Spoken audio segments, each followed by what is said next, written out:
Tafadhal Ustaz. Bismillah, alhamdulillah, wassalatu wassalamu ala rasulillah wa ala alihi wa ashabihi wa man walahu ba'du. Babun bis salah. Qultu asnada fihi hadis Abi Hurairah al-mutaqaddim. Bismillahirrahmanirrahim. Alhamdulillahi rabbil alamin. Wa bihi nasta'in ala umuri dunya waddin wa nusalli wa nusallim ala abdihi wa rasulih Muhammadin wa ala alihi wa sahbihi ajma'in, amma ba'd. Rabbi shrah li sadri wa yassir li amri wahlul 'uqdatam min lisani yafqahu qawli. Rabbi zidni ilma warzuqni fahma. Qala al-musannifu rahimahullah, Kitabul Hiyal, babun fis salah. Berkata Imam Al-Bukhari rahimahullah, kitab yang membahas tentang hilah, bab tentang hilah dalam salat. Imam Al-Bukhari rahimahullah menyebutkan hadis Abu Hurairah radhiyallahu tabarakatul anhu, bersabda Rasulullah sallallahu alaihi wasallam, la yaqbalullahu salata ahadikum idza ahdatha hatta yatawadda. Tidaklah Allah menerima salat salah seorang kalian jika dia berhadas sampai dia berwudu terlebih dahulu. Dalam hadis yang mulia ini Rasulullah sallallahu alaihi wasallam menyatakan bahwasanya salat itu tidak diterima Allah apabila seseorang berhadas sampai dia berwudu. Tak diterima Allah maknanya adalah batal. Salat orang dalam keadaan hadas, salatnya tidak sah alias batal. Kemudian Imam Al-Bukhari rahimahullah tabaraka taala di sini ingin membantah perkataan sebagian ulama dari golongan ulama Hanafiyah, pengikut Imam Abu Hanifah rahimahullah, yang mereka menyatakan bahwasanya seseorang jika dalam keadaan salat di akhir rakaat, duduk terakhir, tasyahud akhir, apabila seseorang itu telah sempurna membaca tasyahud, bersalawat, kemudian dia buang angin, berhadas, menurut kebanyakan ulama bahwasanya salatnya tidak sah, karena salam adalah bagian daripada syarat salat. Karena Nabi mengatakan tentang salat,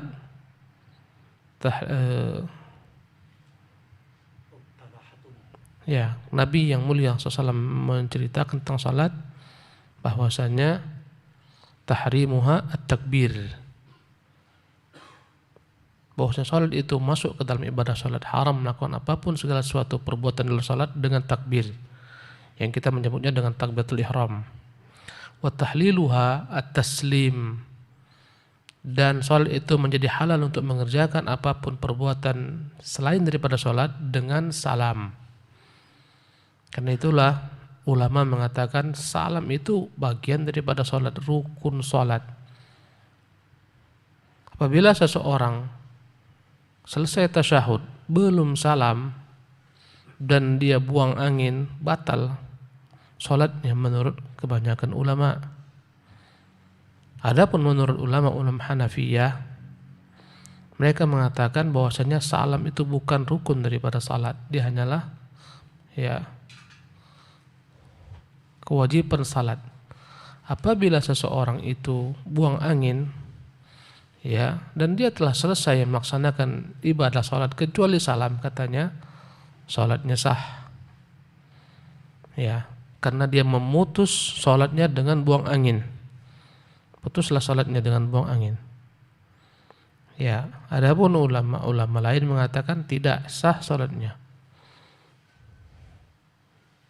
Sebagian daripada ulama Hanafiyah mengatakan bahwasanya apabila dia buang angin dengan sengaja,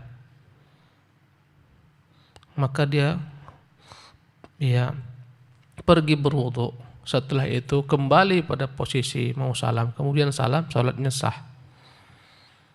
Adapun ulama-ulama lain sebagaimana ulama Malikiyah, Syafi'iyah mengatakan tidak. Tatkala dia telah buang angin maka sholatnya batal. Ketika sholatnya batal maka dia wajib mengulangi kembali dari awal.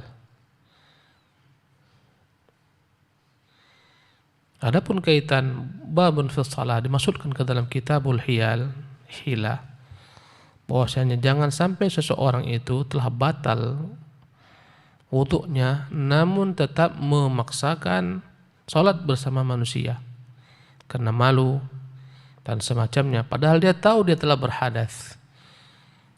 Hendaklah segera dia tinggalkan apapun kondisinya, walaupun dia menjadi imam.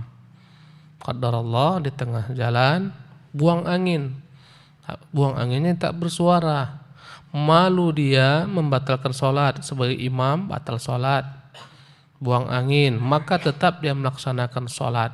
Dan ini adalah bentuk daripada hilah yang tercelah, yang hukumnya berbahaya. Ya, orang sholat dalam keadaan berhadas ini adalah bentuk istihza, melecehkan Allah Jalla wa'ala, karena Allah tidak menerima sholat seseorang sampai dia terlebih dahulu bersuci atau dalam keadaan bersuci seterusnya hingga selesai. Ya, maka ini masukkan Imam Bukhari rahimahullah dalam Kitabus Shalah. Naam. Babun biz zakah wa an la yufarriqa bainal mujtami'in wa la yujma'a baina mutafarriqin khasyatas sadaqah. Faqala ba'dun nas idza balagatil ibilu 20 ففيها 4 شياه فإن وهبها قبل الحول أو باعها فرارا واحتيالا لإسقاط الزكاة فلا شيء عليه وكذلك إن أتلفها فمات فلا شيء في ماله. Ya, sebelum kita masuk ke dalam bab yang berikut ini, lanjutan dari pembahasan tadi. Ya, sebagian daripada ulama-ulama yang datang belakangan menganggap bahwa Bukhari membantah dengan hadis ini tentang orang-orang yang menganggap bahwa salat jenazah itu jika telah hadir dan dia khawatir tak mampu untuk berwudu kecuali salat jenazah telah selesai dan jenazah telah diangkat, maka dia boleh bertayamum. Maka kata mereka, Bukhari membantah hal ini, bahwasanya tayamum itu dilakukan ketika tidak ada air atau tak mampu menggunakan air. Apabila air ada, mampu menggunakan air, maka tidak sah tayamum. Maka tidak boleh seseorang mengerjakan sholat jenazah dalam keadaan bertayamum jika dia mampu untuk berwudu. Sekiranya terluput, tertinggal, jenazah telah diangkat, dia boleh melakukan sholat di mana? Di kubur. Ya, sholat jenazah di kubur bagi orang yang terluput, sebagaimana Nabi yang mulia sallallahu alaihi wasallam ketika diberitahukan kepada Nabi sallallahu alaihi wasallam tentang seorang perempuan yang biasa membersihkan masjid, ternyata telah wafat dan Nabi kehilangan di beberapa hari. Wafat di malam hari, kata Nabi, afala adzantumuni, mengapa kalian tidak beritahukan saya? Faka'annahum istasgharu amrah, seolah-olah mereka menganggap perkaranya adalah perkara yang sederhana, tak perlu menyebutkan Nabi SAW. Maka mereka tak memberitahukan Nabi. Maka Nabi SAW berkata kepada mereka, duluni ala qabriha, beritahukan saya mana kuburnya. Maka Nabi pun datang ke kuburnya, kemudian salat di atas kuburnya. Ya, kata Nabi, inna hadhil qubur mamlu'atun dhulman ala ahliha fa inna salati tunawiruhum. Sesungguhnya perkuburan ini banyak yang gelap, kelam bagi orang-orang yang menghuni di dalamnya. Maka doaku membuat mereka dalam keadaan bercahaya. Jadi boleh dia sholat di kuburnya, tak perlu bertayamum karena tayamum tidak sah ketika memungkinkan untuk berwudu, mampu untuk berwudu. Sebagian orang menganggap juga Imam Bukhari menolak pendapat orang yang mengatakan jika seorang melaksanakan sholat malam kemudian dia jauh untuk mengambil air berwudu, Apabila dia mengambil air, mencari air sampai ke sungai, dia khawatir nanti atau sampai ke danau, habis waktu malam, sebagian orang membolehkan untuk bertayamum, khawatir lepas salat malam. Maka kata mereka, Imam Al-Bukhari membantah ini semua. Karena kaidahnya salat itu bahwasanya kuncinya adalah at-taharah, bersuci. Bersuci itu hukum asalnya dengan air. Ketika tak ada air baru dengan debu sebagai pengganti untuk tayamum ketika tak ada air atau tak mampu untuk menggunakan air karena sakit dan semacamnya.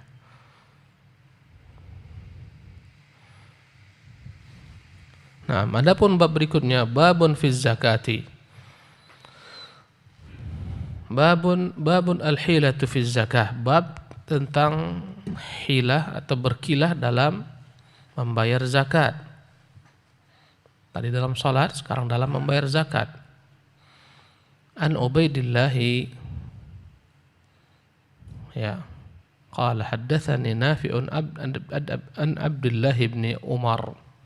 Dari Ubaidillah bin Umar, dia menceritakan bahwasanya Nafi'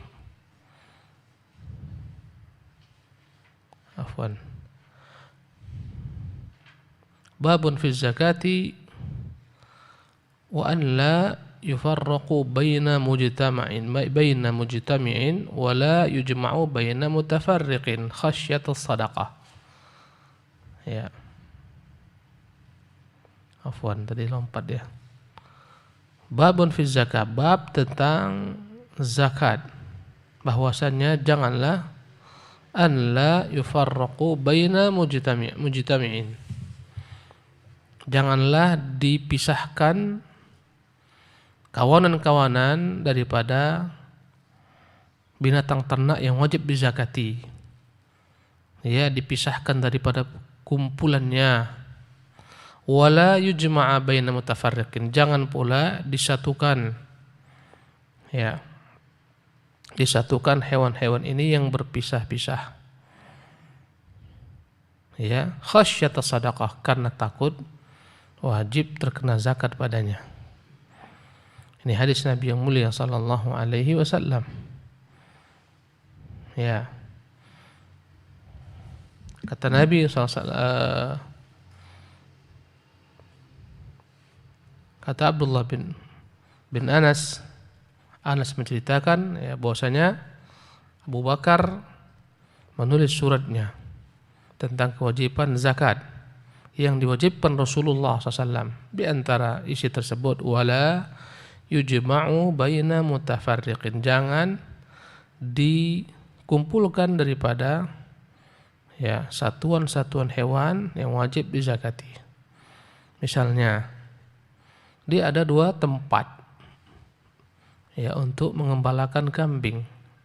Kambing itu zakatnya wajib ketika telah mencapai haul 1 tahun dan bilangan tertentu. Bila telah mencapai bilangan 40 ekor kambing, maka wajib dikeluarkan zakatnya 1 ekor kambing. Dia punya ya kambing-kambing di tempat berbeda, 1 di Barelang misalnya, 1 misalnya di Tamiang.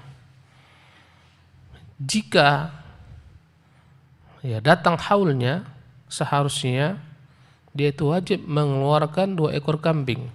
1 di Barelang karena sudah ada 40 lebih, 2 yang ada di Tamiang 40 ekor lebih. 40 ekor kambing wajib 1 zakatnya. Maka janganlah digabungkannya kambing ini ketika telah datang masa haulnya. Andai kata 40 dengan 40 digabungkan menjadi berapa? 80 ekor kambing, maka zakatnya 1 ekor saja. Karena zakat kambing itu dimulai daripada 40 sampai 120. Lewat daripada 120 tambah lagi 1 ekor kambing. Jadi janganlah dia melarikan diri daripada kewajiban zakat dengan mengumpulkan satuan-satuan daripada hewan ternaknya yang wajib dizakati.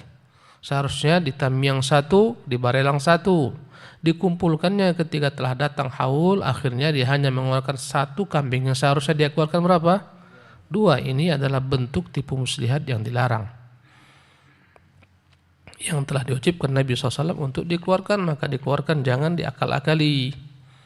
Mengakal-akali inilah yang namanya haram. Wala yujma' baina mutafarriqin. Ya, jangan disatukan antara kambing-kambing yang terpisah. Ya, atau dipisah kambing-kambing yang satu. Ya. Seharusnya satu tempat kambingnya itu 120 ekor. Berapa yang jadi dikeluarkan? 2. Ya. 2 ekor. Kemudian dipisahkannya, dibuatnya menjadi 60-60. Ya. Wala yujma'u baina mutafarriqin khasyata sadaqah. Jangan digabungkan antara hewan-hewan ya yang berpisah, atau jangan dipisahkan hewan-hewan yang bersatu karena takut daripada kewajiban zakat. Ya. Pemungut zakat misalnya ya ada 60 ya ekor kambing satu tempat. Kemudian ya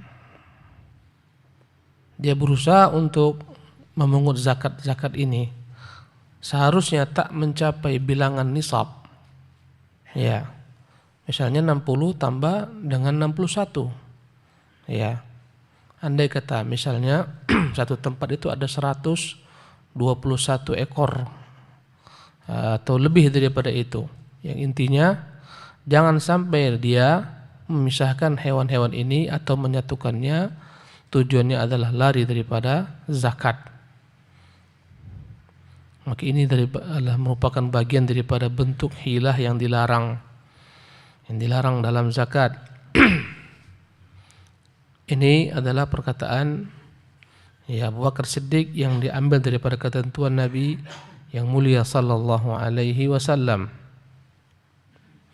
Kemudian berkata Imam Bukhari rahimahullah tabaraka taala, wa qala ba'dun nas, sebagian orang berkata, maksudnya daripada ulama-ulama Hanafiyah kembali. Imam Bukhari menyebutkan pendapat ulama-ulama Hanafiyah, idza balagatil ibilu 20 fa fiha 4 syiyahin. Apabila unta telah mencapai 20 ekor jumlahnya, maka diwajibkan padanya untuk dikeluarkan 4 ekor kambing.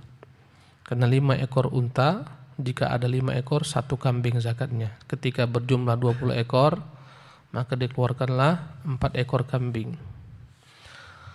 Fa in wahabaha qabla al-hauli aw ba'aha, kata sebagian ulama, apabila sebelum datang masa haulnya, misalnya haulnya 4 hari lagi menuju 1 tahun, sebelum sampai 1 tahun ya, maka orang ini menghibahkan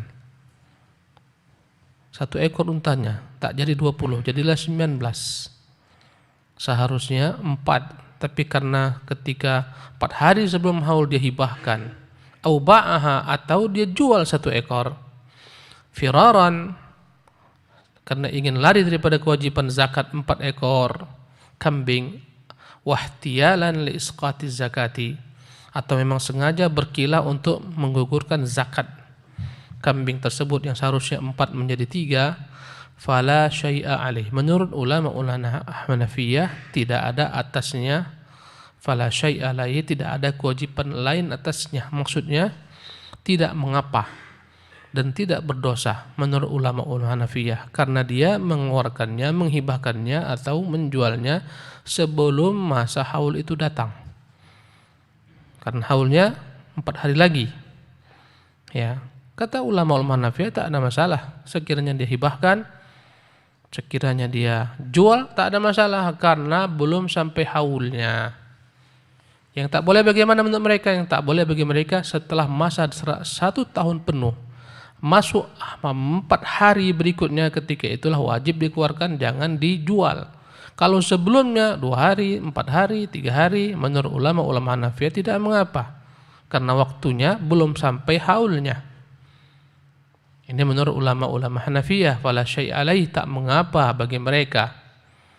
Wa kadzalika idza atlafaha famata fala syai'a fi malih. Demikian juga jika memang disia-siakannya ya hewan ini, satu ekor dibiarkan ya, akhirnya hilang atau akhirnya mati, sehingga ketika itu berkuranglah jumlahnya, tak jadi dikeluarkan 4.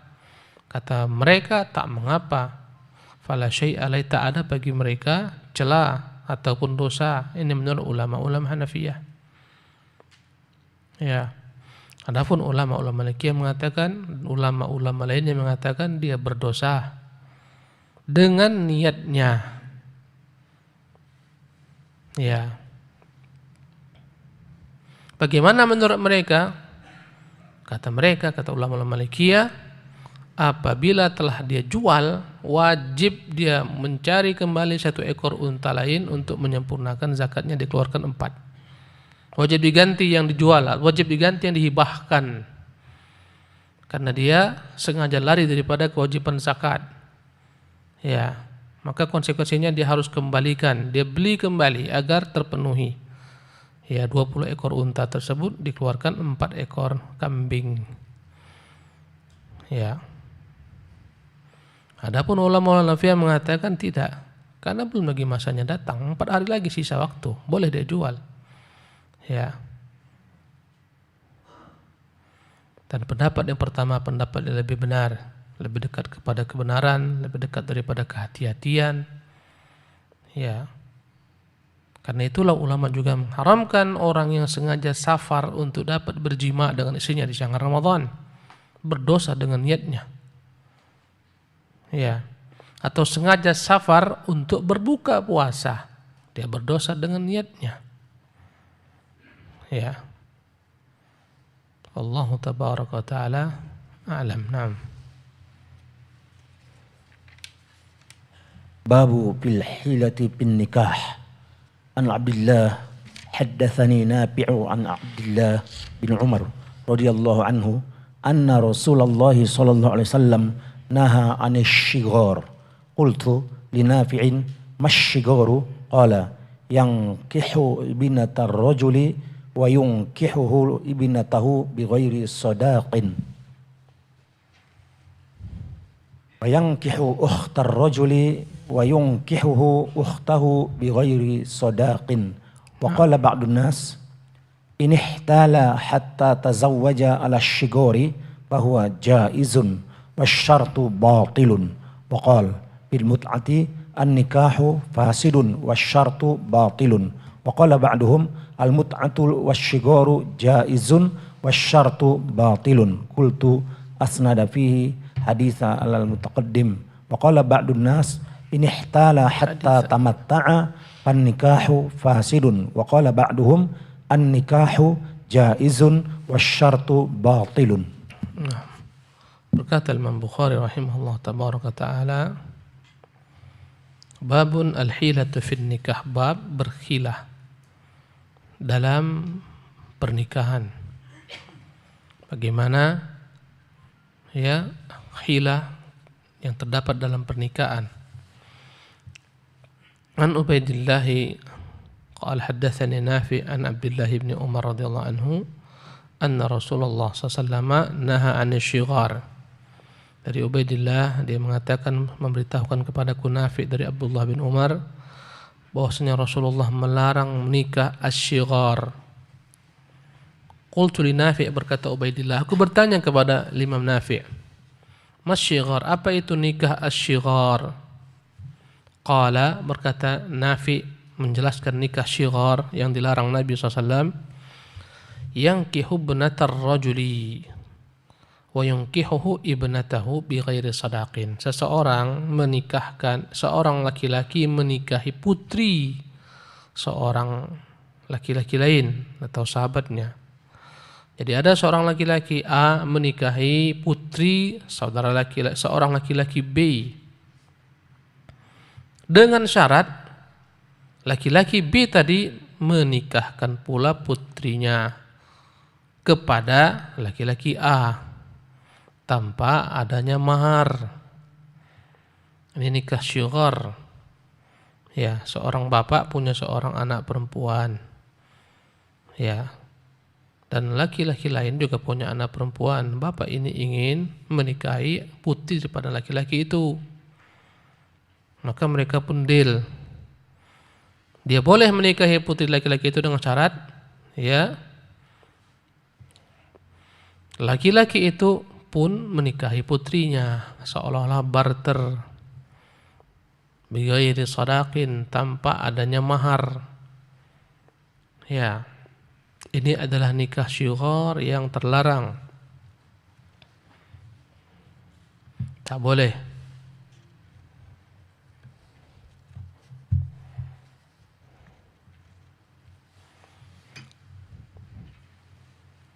Kemudian waqala ba'dun nas, berkata sebagian manusia, sebagian ulama lain berpendapat, ya, sebagaimana nukil daripada ulama yang bernama Zufar dari ulama Hanafiyah, kata mereka, ya, waqala ba'dun nas in ihtala hatta tazawwaja 'ala syighar, jika seseorang itu berkhilah sehingga berhasil menikah dengan cara pernikahan syighar tadi yang dilarang Nabi, fahuwa jaizun, pernikahan itu sah, boleh, wasyartu batil, tapi syaratnya yang batil. Pernikahannya sah, syaratnya tanpa ada mahar ini yang batil, tapi pernikahannya sah. Berarti dianggap mereka tidak berzina. Konsekuensinya anak terlahir anak yang sah. Ini menurut Zufar. Jadi ulama-ulama Hanafiyah.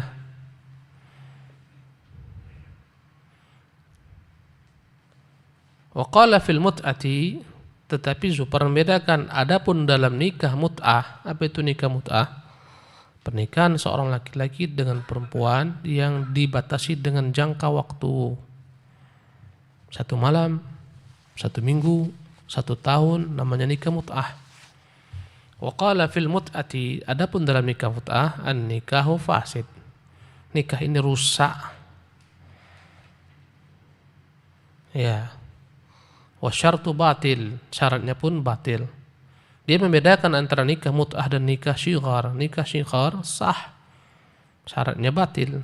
Adapun nikah mut'ah, nikahnya tak sah, syaratnya batil. Artinya anak-anak yang terlahir dalam ranjang pernikahan mut'ah dianggap anak haram. Ya, tak dinisbatkan kepada sang ayah. Dianggap mereka berzina. Ya, kenapa? Karena berbeda mut'ah dengan syighar ini. Ya. Mut'ah syighar ini yang membuat batil hanyalah syaratnya saja, dengan syarat tak ada bayar mahar.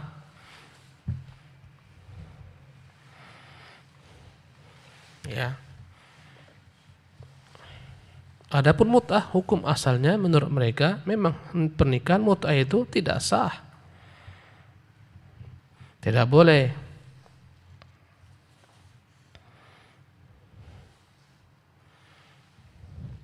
Syaratnya batil, pernikahannya pun batil. Ya.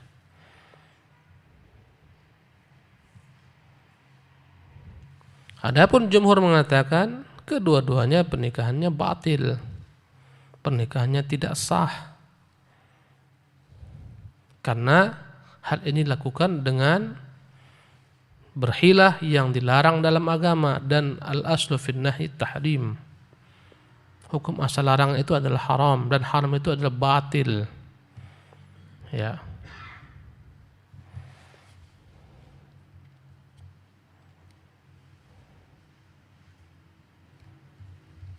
Ya, adapun mengenai masalah mahar, menurut ulama-ulama, sebagian ulama mengatakan mahar tidak termasuk rukun dalam pernikahan, menurut sebagian ulama. Ya.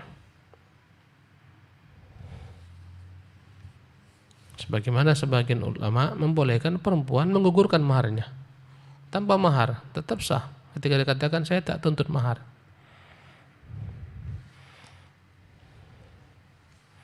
Adapun nikah mut'ah menurut Zufar memang terlarang. An-nahyu yaqtadil fasad, larang itu konsekuensinya adalah rusak. Al-manhiyun anhu, rusaklah apa yang dilarang tersebut.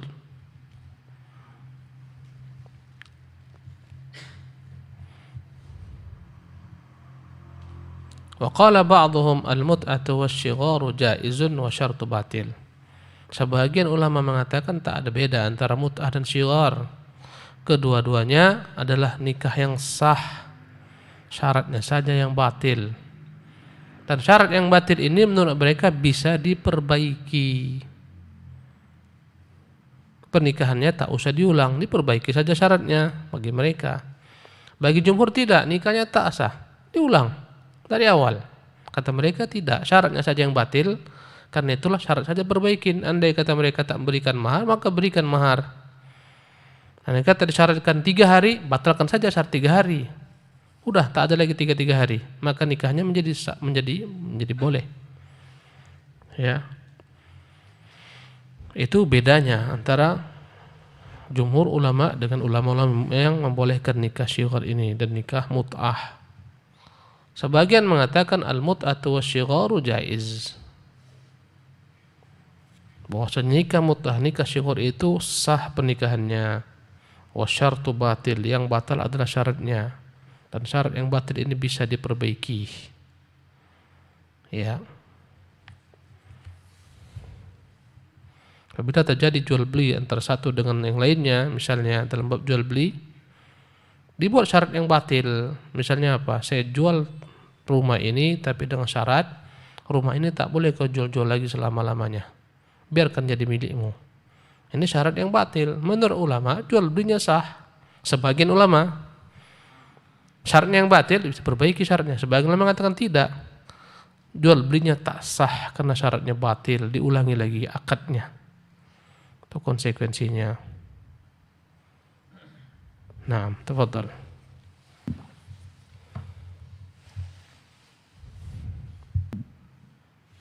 Babu ma yukrahu minal ihtiyali bil buyu'i wa la yumna'u fadlul ma'i li yumna'a bihi fadlul kala'i yumna'u bihi fadlul al-kala'i qultu asnad fihi hadis Abi Hurairah al-mutaqaddim.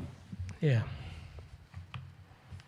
Berkata Imam Bukhari rahimahullah tabaraka taala, babu ma yukrahu minal ihtiyali fil buyu', bab tentang apa-apa yang dibenci dalam berbuat hilah dalam bab jual beli. Wala yumna'u fadlul ma' liyumna'a bihi fadlul kala. Janganlah ada orang melarang orang lain mengambil air yang berlebih-lebih daripada air mengalir di sungai. Tak boleh orang ambil air di sungai, dilarang.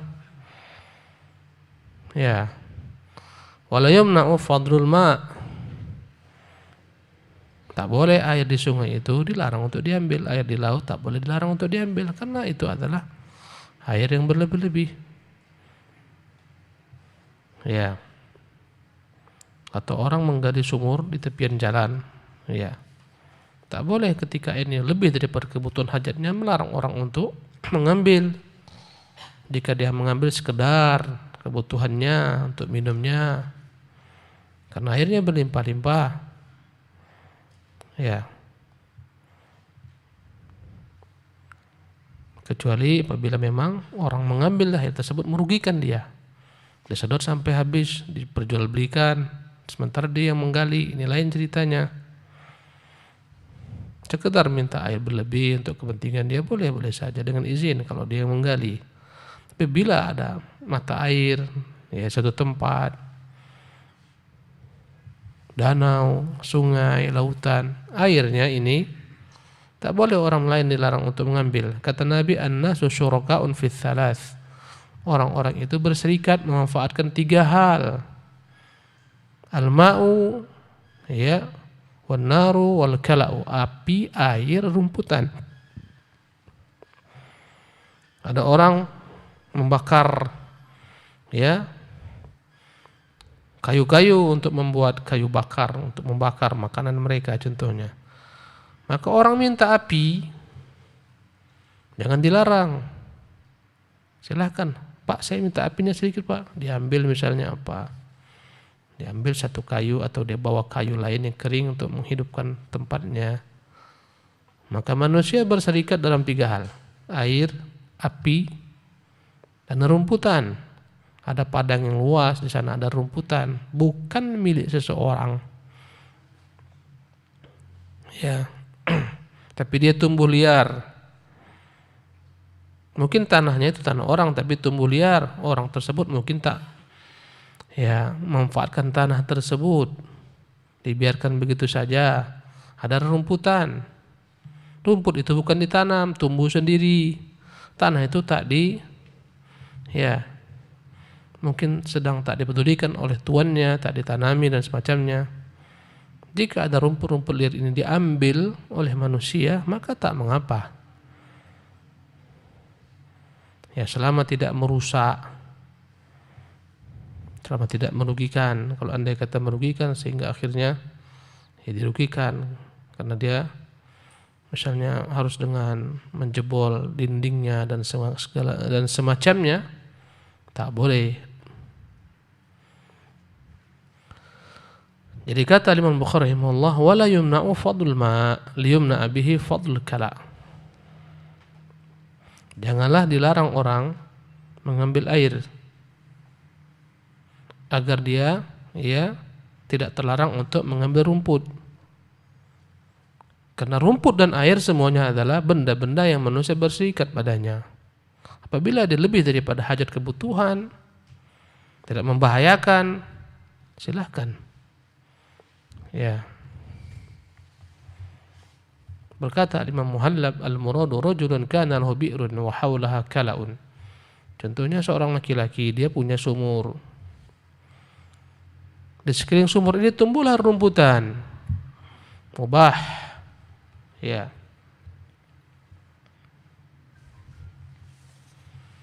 Fa arada al-ikhtisasa bihi. Ya, maka dia ingin mengkhususkan rumputan tersebut, fayamna'u fadla ma'i bi'rihi an taridahu na'amu ghairihi lisyurbi wa huwa la hajata bihi ilal ma'i alladhi yamna'u wa innama hajatuhu ilal kala wa huwa la yaqdir ala man'ihi li kaunihi ghayra mamlukin lahu. Dia punya sumur, di sekitar sumurnya tumbuhlah rumputan.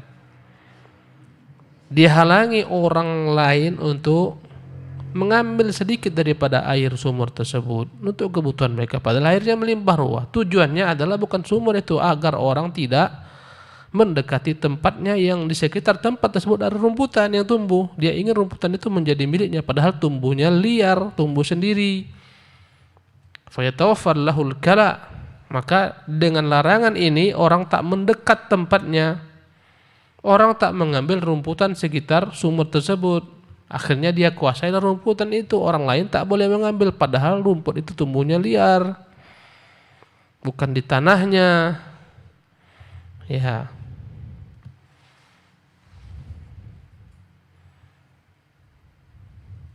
Maka janganlah dia melarang orang. Jangan dekati sumur saya ini. Tak boleh kan ambil. Padahal tujuannya bukan air. Tujuannya adalah agar orang tak dekat. Agar orang tak mengambil rumputan. Karena kebiasaan yang namanya binatang-binatang seperti ini, mereka butuh makanan berupa rumputan, mereka juga butuh minuman air. Ya.